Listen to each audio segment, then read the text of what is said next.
All of humanity, all 7.8 billion people right now are facing an unprecedented disaster, nothing like we've seen in generations. And for nearly all of humanity, a vaccine represents a chance, or at least a path forward, a chance for things to get better. And so the idea of a people's vaccine is a vaccine that is not constrained by vaccine nationalism, is not constrained by corporate monopolies, is not constrained by narrow self-interest. It's a vaccine that is available to everyone as quickly as possible and affordable to government. The letter states that now is not the time to leave this massive and moral task to market forces.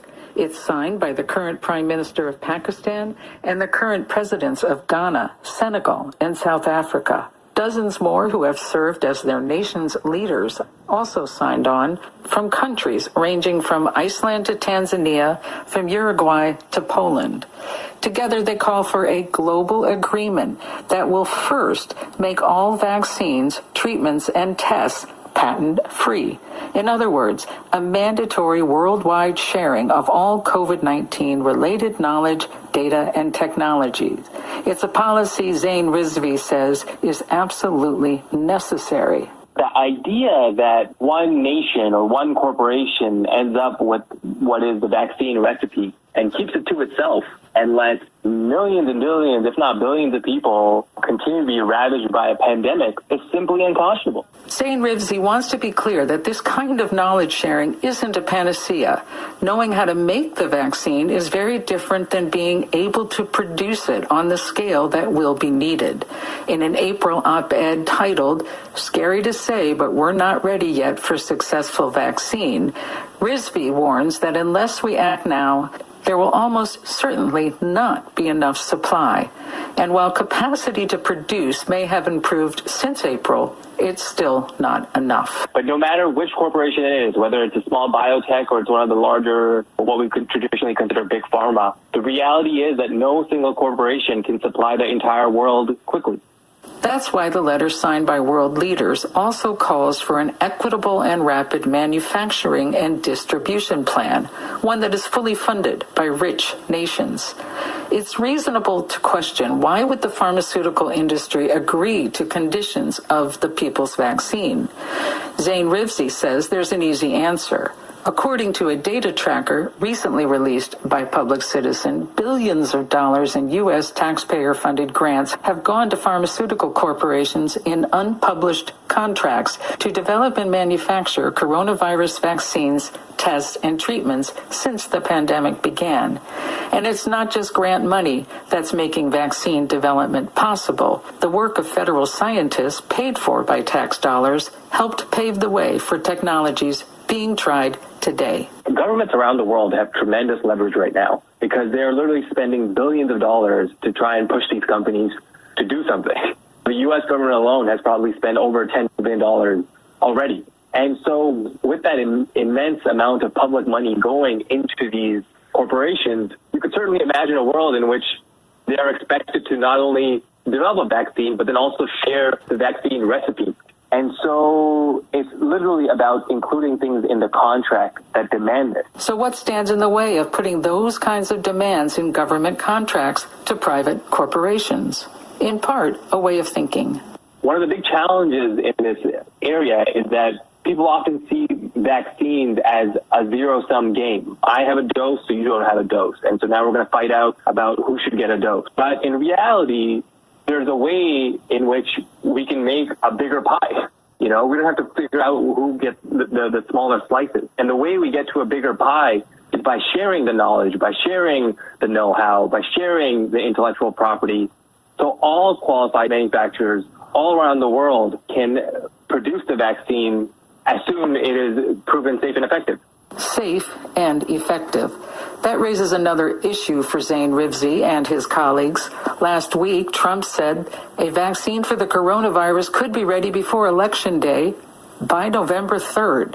The announcement is raising concerns among scientists that Trump will politicize the process of vaccine development and attempt to cut corners. Zain Rizvi shares those concerns.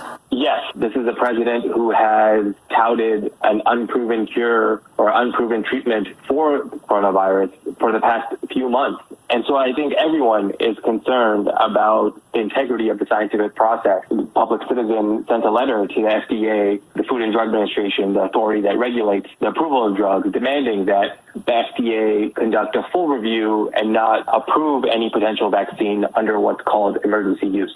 It's critical that the public has trust in a vaccine, and the way we get there is by being transparent and by being methodical and by following the established rules and procedures. There is one more thing Zain Rivzi wants us to understand, and it's this, that even while challenging the all too often inequitable ways life-saving drugs are developed and distributed, there's a lesson from recent history we can all learn from.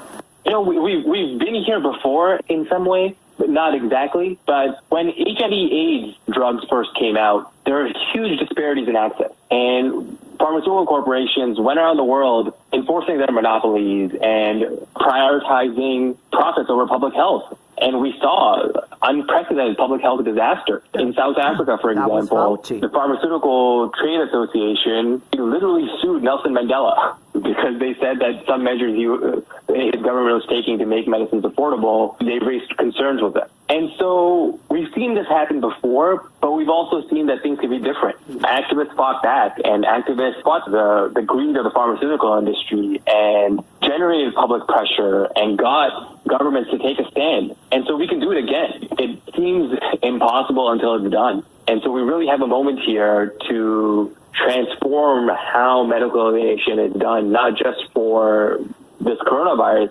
Zain Rivzi is a law and policy research in Public Citizen's Access to Medicines program. To see more about the work Public Citizen is doing on the coronavirus and how U.S. funding is being distributed, visit citizen.org. For Monday Morning QB, I'm Sue Goodwin. The practice of science is not static. And so it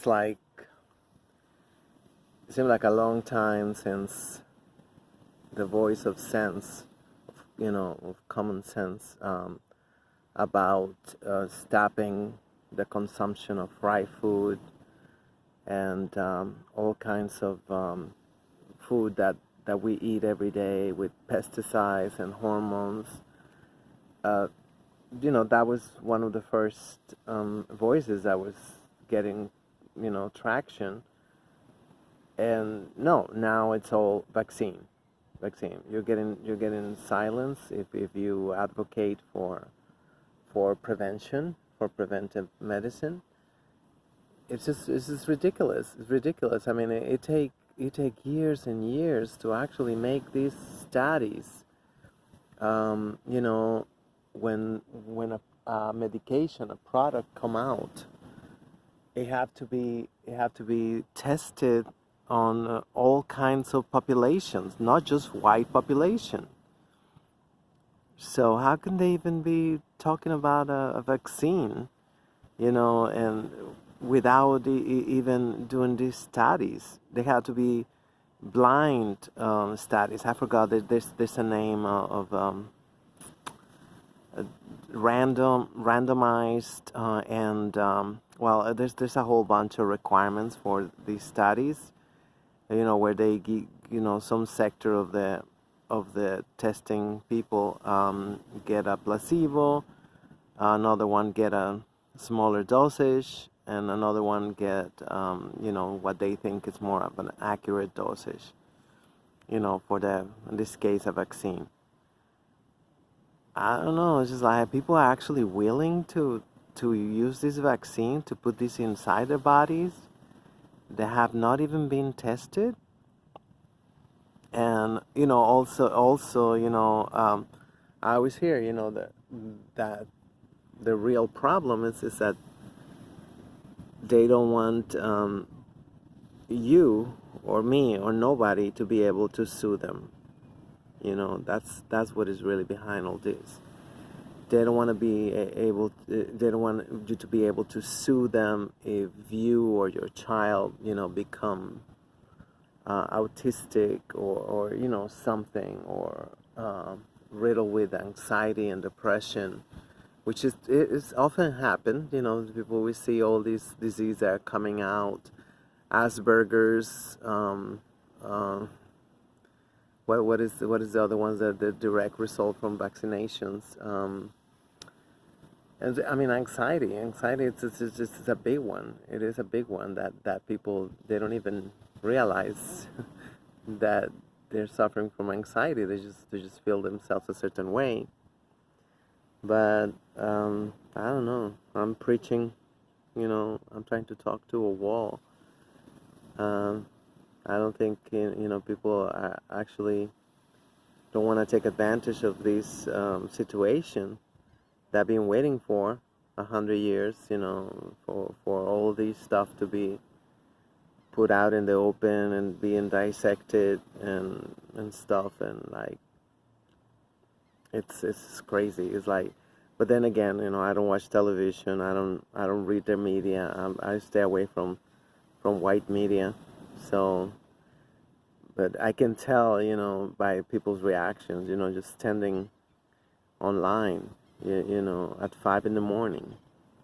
You know, I left my house before 5, and they was already waiting to get tested, you know, at the corner of Dykeman and Nagel Avenue.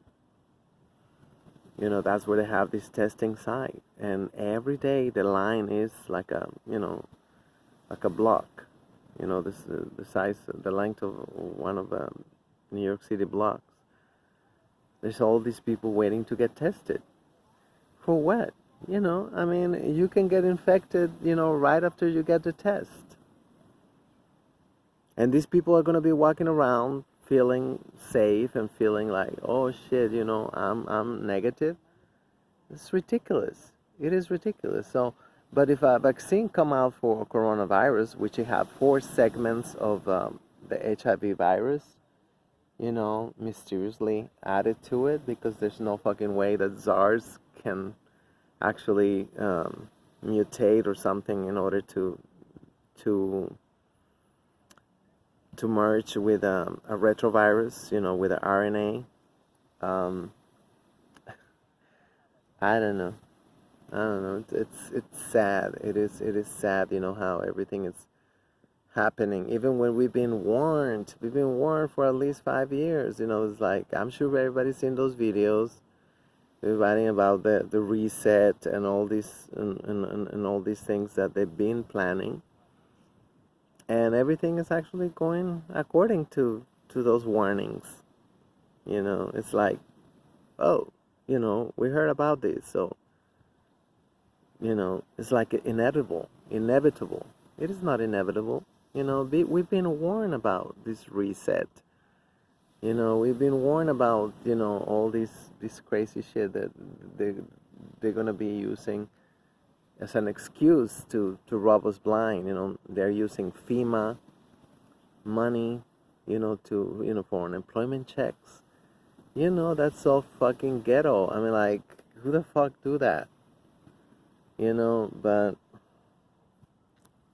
like talking to a wall.